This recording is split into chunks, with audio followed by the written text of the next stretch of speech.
today, I woke up on the right side of the bed.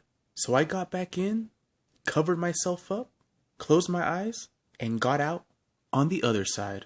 Because I got a fire brewing inside. And there's only one thing that can put it out. And that's the hunt.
Alright, that's enough.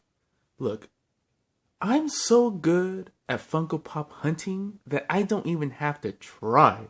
I was actually at Target to pick up some Legos. But out of the corner of my eye, through a clearing, I spotted the Hobgoblin glow-in-the-dark t-shirt bundle. Now, an L is too small to contain my muscles.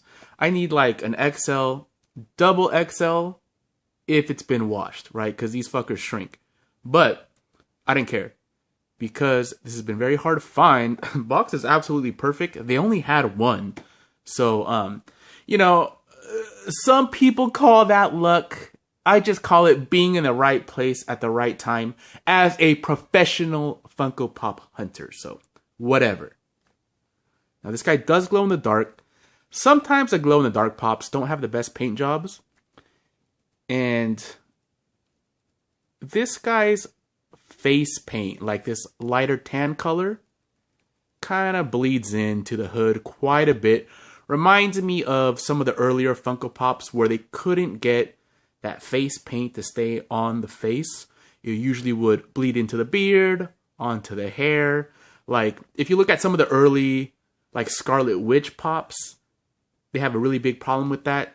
I guess that's just Funko, though. Like, they've always been that way. Super detailed on the bodies, but sometimes it's face paint. They just can't keep it on the face. Small nitpick, because other than that, this pop is pretty cool. This shirt ain't bad either. I'll probably end up selling that, I don't know, 10 bucks or something.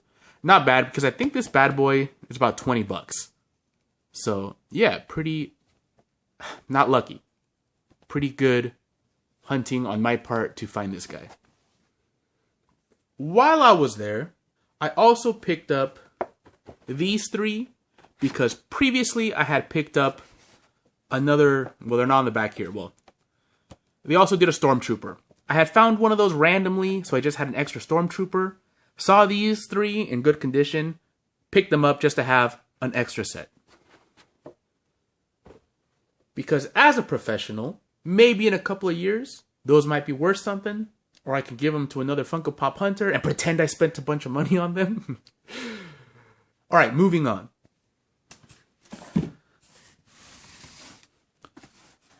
So right here is my very first package that I'd like to share with you. I actually picked it up from Nick G, who is a subscriber to mine, comments on my videos all the time. Let's see how good he did. Alright.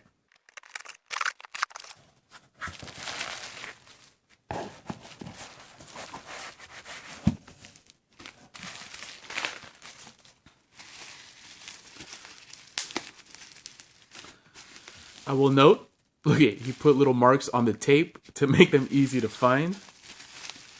I notice. So this is an absolutely perfect Mr. Sinister in a pop protector. Walmart, I don't know why I thought this guy was Walgreens. I always get Walmart and Walgreens mixed up with the pop releases. But yeah, pretty hard to find intact pops from Walmart or Walgreens. Through the mail, forget it. In store, you know, they've been manhandled by a bunch of people. But yeah, Nick G was able to find an awesome one. Was nice enough to pass it over to me for pretty much retail price and shipping. I think this came out to like $15. So obviously he did me a favor. But yeah, like if you ever get a message from Nick G offering you a pop through his Mercari store, take it, because look at this. Big difference from, I actually had picked up this pop from a seller on eBay that was one of these kind of like thrifter kind of sales, and it was very bad. So he helped me out to actually get a good one. So thanks a lot, man. Now this right here is obviously too small for a pop. And this is a Spongebob Unicorno. Ah! Fuck. Alright. Now this one here is from a trade. I had picked up some extra Inuyasha pops and traded some of those for this. So obviously this person knows me pretty well too. Packaged this better than like the government packages plutonium, you know? I'm really a terrible person. I don't know why anybody even bothers sending me anything just the way I am.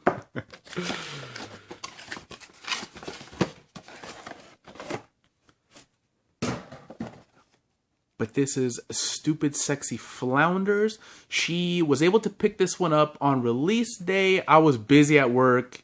Kind of forgot. I mean, I think it was still available for a couple of days, but kind of forgot. She picked it up for me. And yeah, it's excellent condition. Definitely one of the better pops of the year. At first with the Flounders pops, I didn't like how they did the glasses. But after thinking about it, yeah, like having big, thick, clear pieces wouldn't have worked. Because the actual, not this one, but the other Flounders pops has his glasses like that as well. And it was a little jarring to me at first.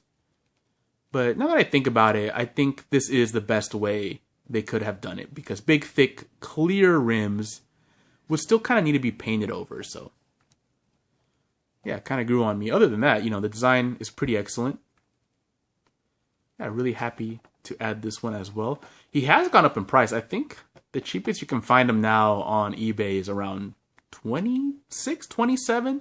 So not a lot, but, you know, a little bit of a bump. Probably will go a little higher. Who knows how much higher, because I do feel like there's a lot of these. All right, next one. I believe this is from eBay. I can't really remember. Well, that wasn't a Funko Pop at all. So I'm just going to move on to the last thing I wanted to show you. And yes, for the detectives in the audience, this isn't a Funko Pop. And that is X-Men 152. Nothing special happens in this. No first appearances or anything like that. But the reason I got this is because look at this cover. It's absolutely insane. I mean, Storm, she's in a sex outfit, all right? And Madeline Pryor here is wearing a bathing suit and like these little flats. It's bizarre. But, you know, they're called as fighting. They're both wearing kind of like sex outfits and they're scissoring. This is insane. And what's funny is like, they're like, oh no, please stop. You know, these guys could stop them, but they're like, no, man. Professor X, he can control their minds and stop them from fighting. But they're like, nah, man, let's see where this goes. Just a hilarious cover.